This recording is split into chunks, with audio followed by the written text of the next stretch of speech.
everybody, and thank you for coming tonight to the performance of The Wasteland, a dramatic interpretation by Audrey Lee. And the poem is divided into 5 sections, the titles of which will not be announced. I hope you enjoy the performance.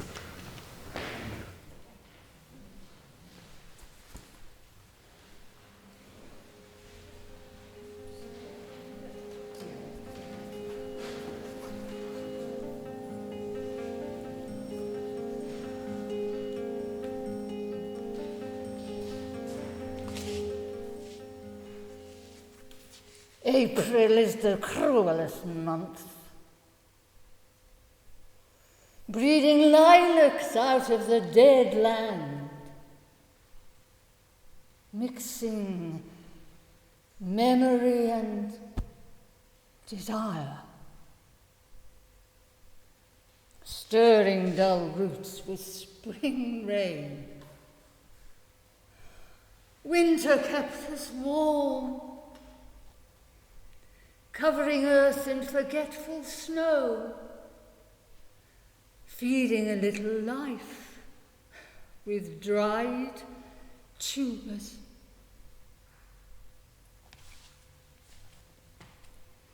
Summer surprised us, coming over the Starnberger See with a shower of rain.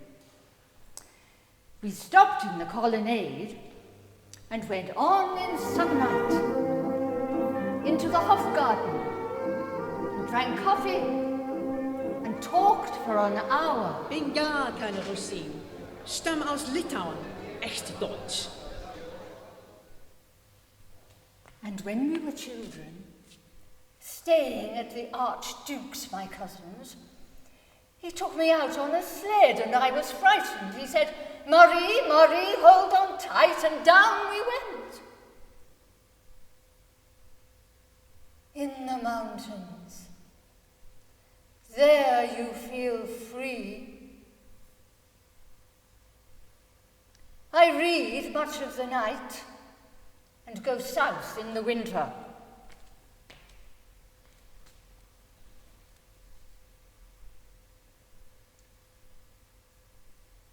What are the roots that clutch? What branches grow out of this stony rubbish? Son of man, you cannot say or guess, for you know only a heap of broken images, where the sun beats and the dead tree gives no shelter, the cricket no relief, and the dry stone no sound of water. Only there is shadow under this red rock. Come in under the shadow of this red rock, and I will show you something different than either your shadow at morning striding behind you, or your shadow at evening, rising to meet you. I will show you fear in a handful of dust.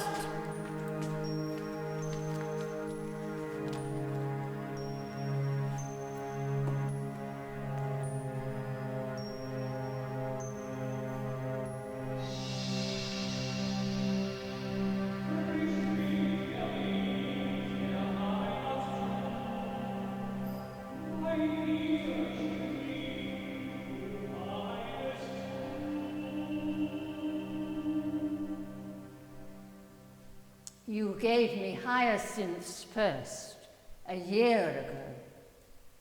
They called me the Hyacinth Girl.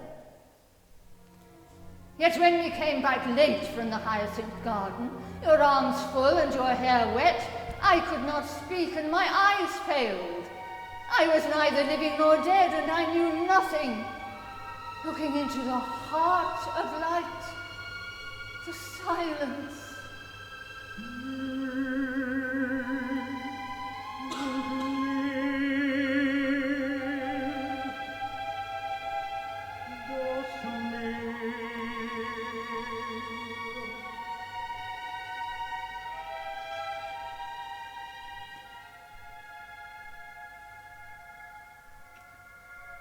Madame Sosostris, famous clairvoyante, had a bad cold. Nevertheless is known to be the wisest woman in Europe with a wicked pack of cards.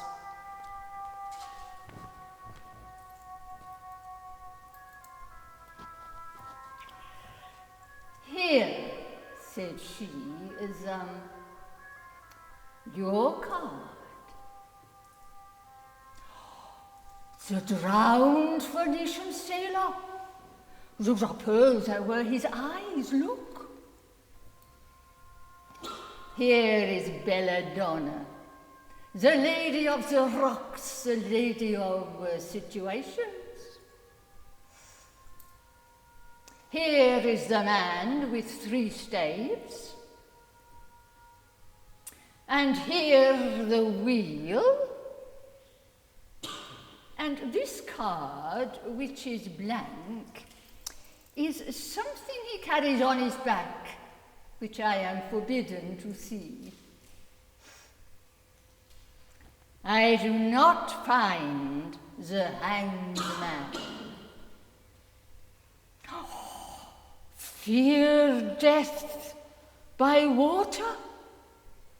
Oh, I see crowds of people walking round in a ring. Thank you. If you see dear Mrs. Ecclestone, tell her I bring the horoscope myself. One must be so careful these days.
Flowed up the hill and down King William Street to where St. Mary Woolnoth kept the hours with a dead sound on the final stroke of 9. There I saw one I knew and stopped him, crying, Stetson! You, who were with me in the ships at my lee. That corpse you planted last year in your garden, has it begun to sprout? Will it bloom this year, or has the southern frost disturbed its bed? Oh, keep the dog far hence, this friend to men, or with his nails he'll dig it up again. You, hypocrite lecteur, mon semblable, mon frère.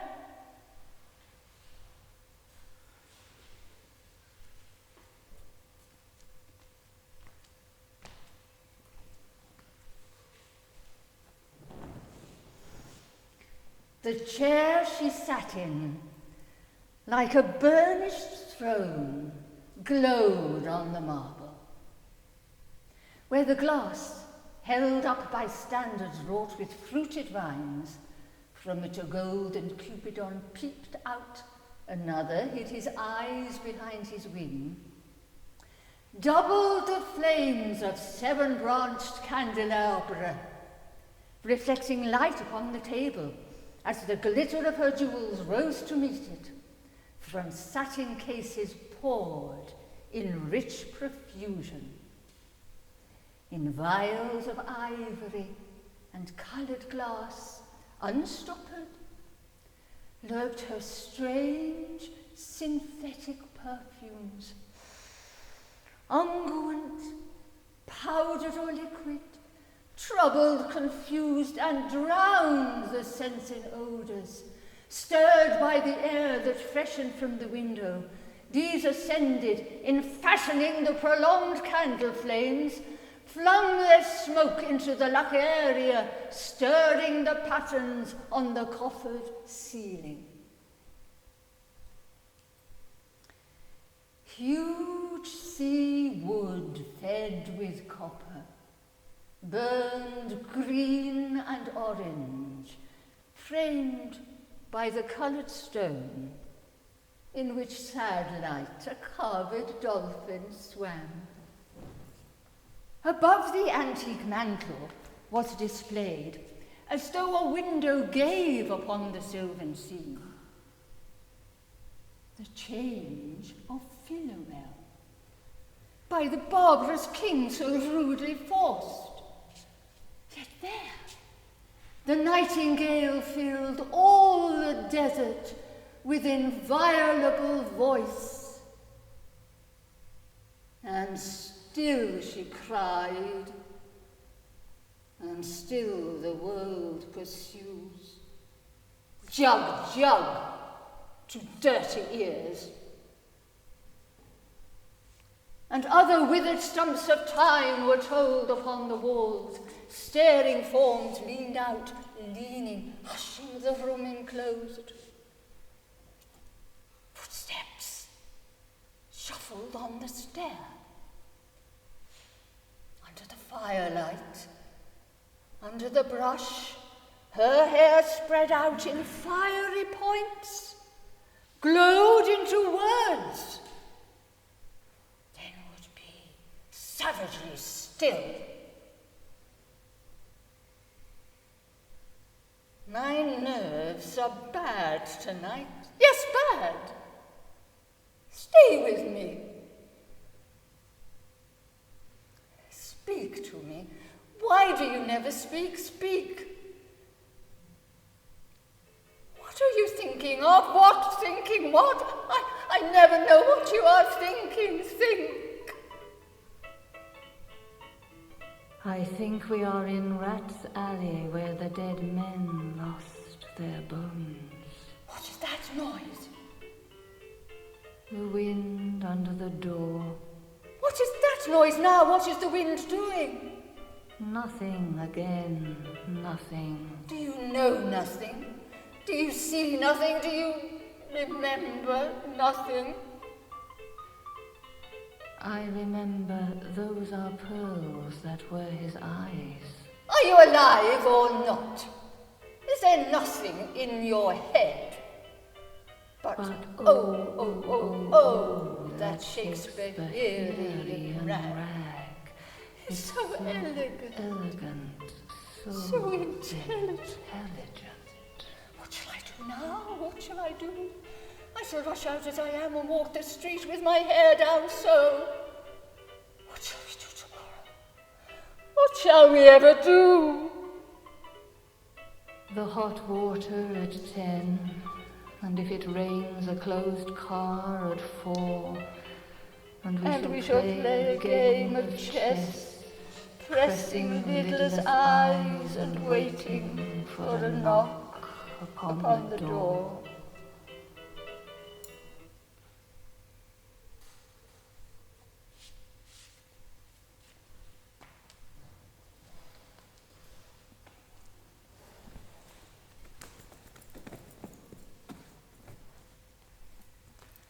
When Lil's husband got him mobbed, I said, I didn't mince me words, I said to her myself, oh, hurry up please, it's time. Now Albert's coming back, make yourself a bit smart. He'll want to know what you done with that money he gave you to get yourself some teeth. You did? I was there. You have them all out, Lil, and get a nice set, he said. I swear I can't bear to look at you. And no more can't I, and think of poor Albert. He's been in the army 4 years. He wants a good time. And if you don't give it him, these others will, I said. Oh, is there, she said. Something like that, I said. Then I'll know who to thank, she said, and give me a straight look. Hurry up, please, it's time. If you don't like it, you can get on with it, I said. Others can pick and choose if you can't. But if Albert makes off, it won't be for lack of telling. You ought to be ashamed, I said, to look so antique. And you're only 31. I can't help it, she said, pulling a long face. It's them pills I took to bring it off, she said. She'd had 5 already and nearly died, a young George. The chemist said it'd be all right, but I've never been the same. You are a proper fool, I said. Well, if Albert won't leave you alone, there it is, I said. What do you get married for if you don't want children? Hurry up, please, it's time. Well, that Sunday, Albert was home. They had a hot gammon, and they asked me in to dinner to get the beauty of it hot. Hurry up, please, it's time. Hurry up, please, it's time. Good night, Bill. Good night, Lou. Good night, May. Good night. Ta-da! Good night, ladies.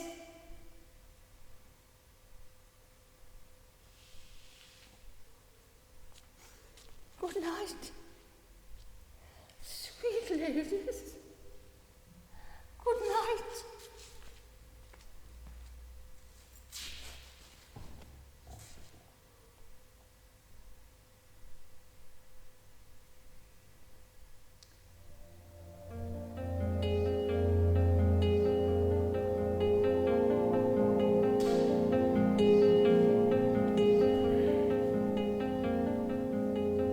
The river's tent is broken.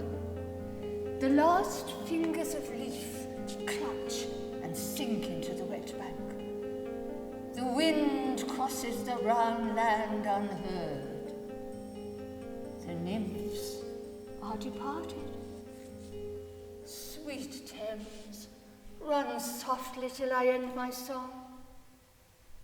The river bears no empty bottles, sandwich papers, silk handkerchiefs, cardboard boxes, cigarette ends, or other testimony of summer nights. The nymphs are departed. And their friends, the loitering heirs of city directors departed, have left no addresses. By the waters of Lehman I sat down and wept. Sweet Thames, run softly till I end my song.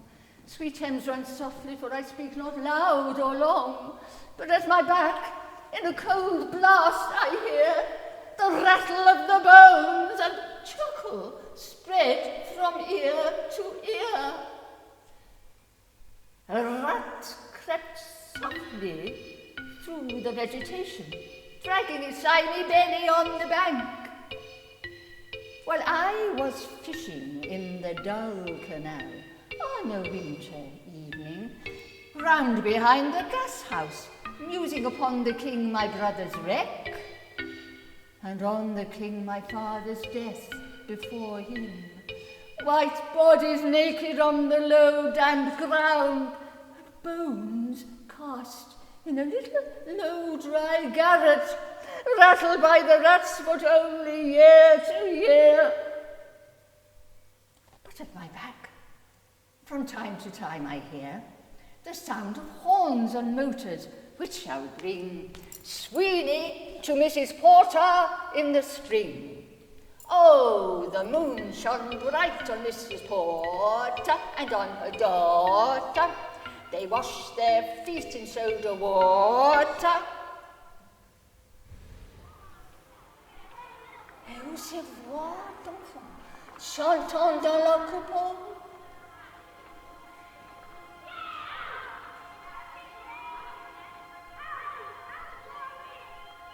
Tweet, tweet, tweet.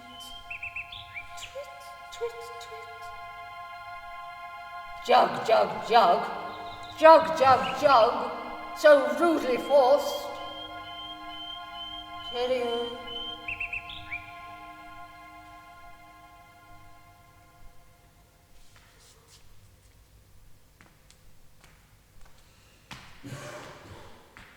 Unreal city.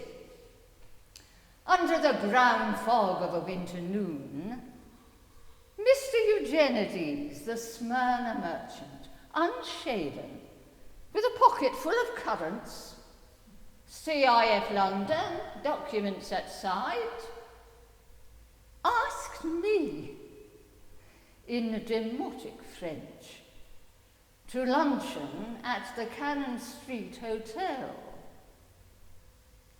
followed by a weekend at the Metropole.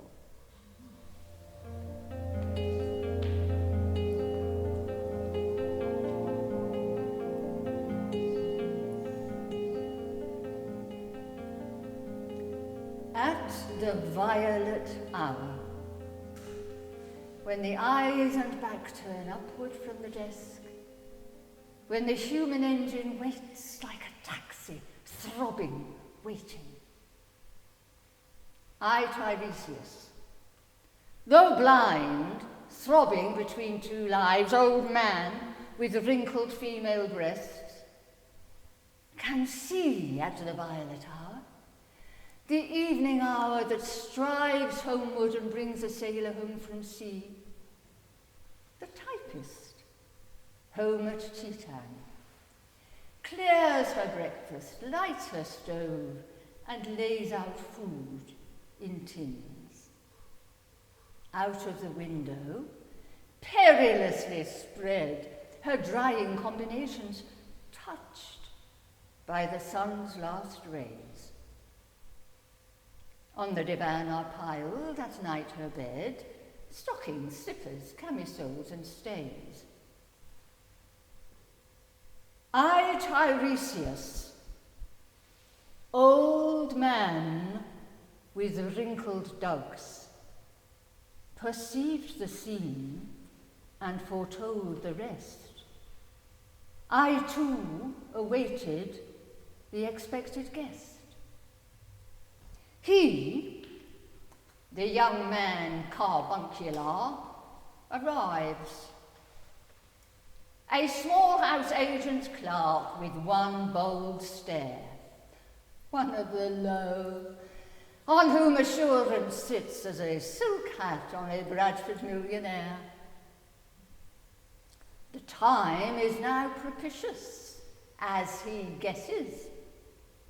The meal is ended, she is bored and tired, endeavours to engage her in caresses, which still are unreproved if undesired. Flushed and decided, he assaults at once. Exploring hands encounter no defence. His vanity requires no response, and makes a welcome of indifference. And I, Tiresias, have forsuffered all enacted on this same divan or bed. I, who have sat by Thebes below the wall, and walked among the lowest of the dead, bestows one final patronising kiss and gropes his way, finding the stairs unlit. She turns and looks a moment in the glass, hardly aware of her departed lover. Her brain allows one half-formed thought to pass. Well, glad it's over. When lovely woman stoops to folly and paces about her room again alone, she smooths her hair with automatic hand and puts a record on the gramophone.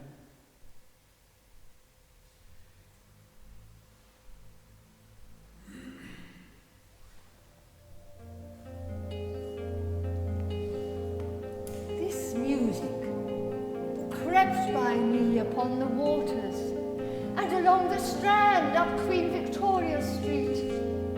Oh, city, city. I can sometimes hear, beside a public bar in Lower Thames Street, the pleasant whining of a mandolin, and a clatter and a chatter from within, where fishmen lounge at noon, where the walls of Magnus Martyr hold inexplicable splendour of Ionian white and gold.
Trams and dusty trees. Highbury bore me, Richmond and Kew undid me. By Richmond I raised my knees supine on the floor of a narrow canoe. My feet are at Moorgate, and my heart under my feet. After the event he wept. He promised a new start. I made no comment. What should I resent? On Margate sands I can connect nothing with nothing. The broken fingernails of dirty hands. My people, humble people, who expect nothing, la la, To Carthage then I came, burning, burning, burning, burning. Oh, Lord, thou pluckest me out. O Lord, thou pluckest, burning.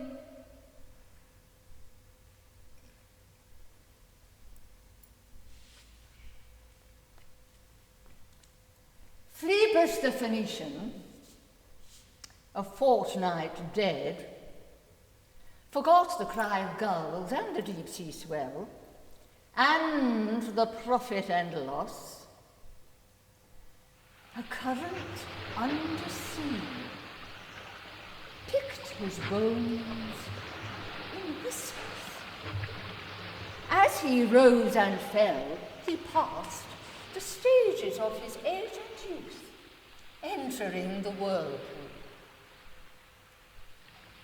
Gentile old Jew, O you who turn the wheel and look to windward, consider Phlebas, who was once handsome and tall as you.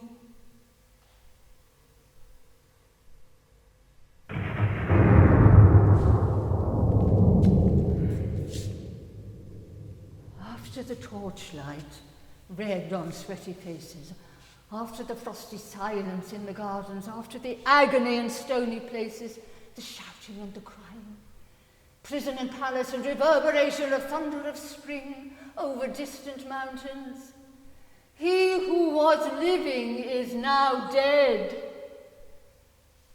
We who were living are now dying.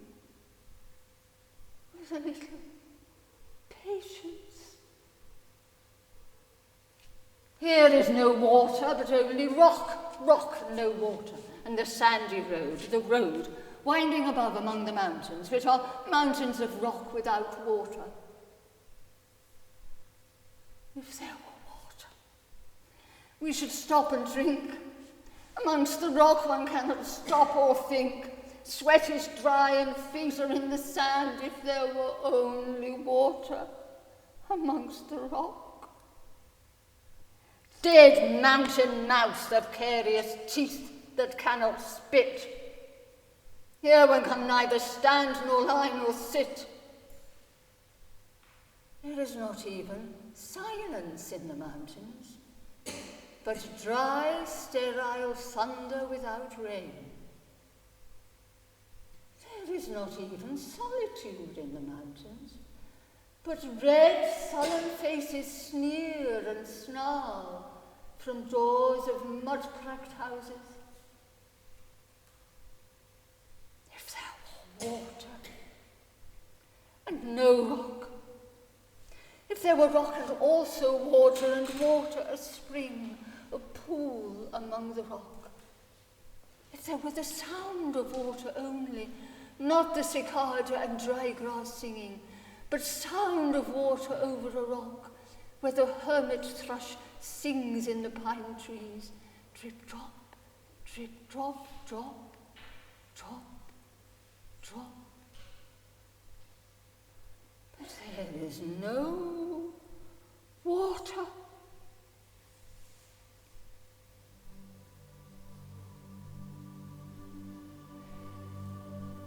Who is the third who walks always beside you? When I count, there are only you and I together. But when I look ahead up the white road, there is always another one walking beside you, gliding, wrapped in a brown mantle, hooded. I do not know whether a man or a woman, but who is that on the other side of you?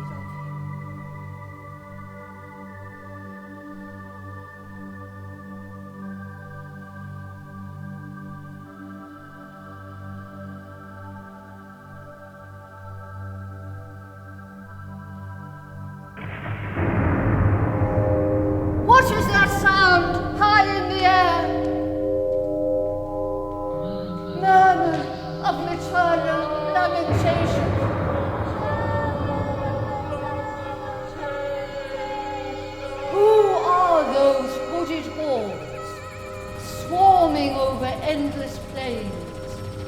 stumbling in cracked earth, ringed by the flat horizon only. What is this city over the mountains, cracks and reforms and bursts in the violet air? Falling towers! Jerusalem, Athens, Alexandria, Vienna, London. Unreal.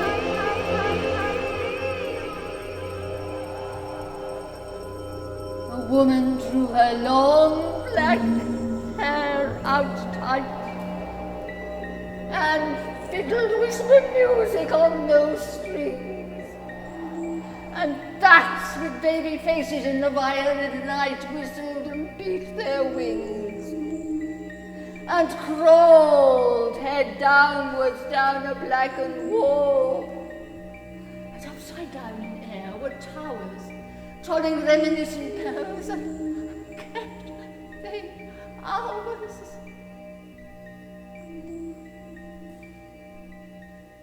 And voices singing out of empty cisterns and exhausted wells.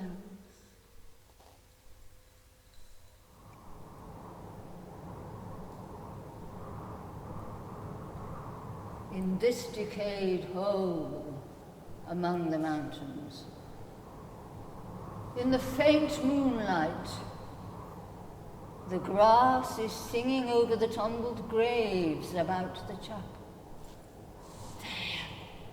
There is the empty chapel.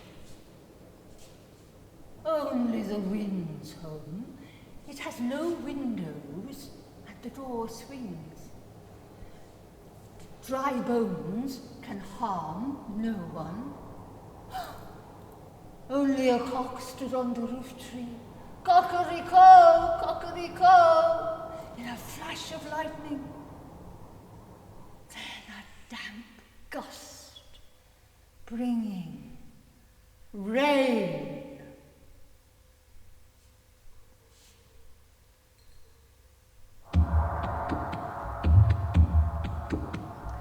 Gango was sunken, and the limp leaves waited for rain, while the black clouds gathered far distant over Himalayas. The jungle crouched, humped in silence, then spoke. The thunder!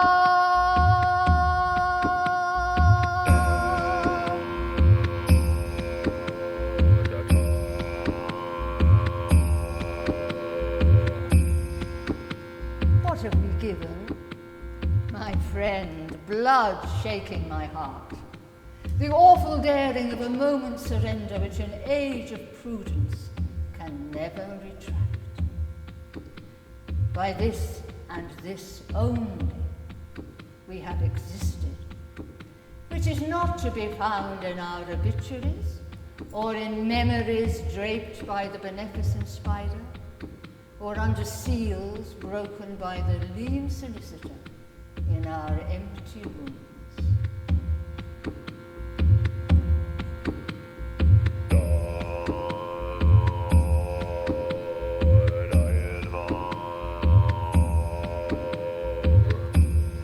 I have heard the key turn in the door once, and turn once only. We think of the key. Each in his prison thinking of the key, each confirms a prison. Only at nightfall ethereal rumours revive for a moment a broken Coriolanus.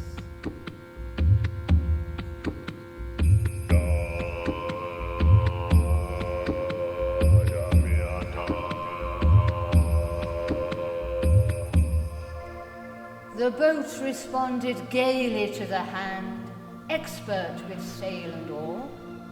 The sea was calm. Your heart would have responded gaily when invited, beating obedient to controlling hands. I sat upon the shore fishing with the arid plain behind me. Shall I at least set my lands in order? London Bridge is falling down. Quis scusi nel foco che li affina? Quando fiamuti che le don? Oh, swallow, swallow.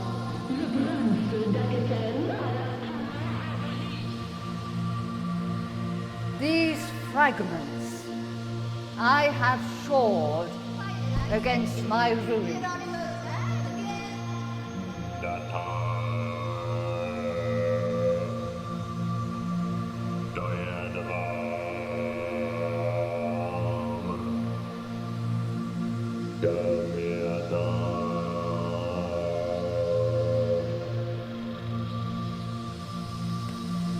Shanti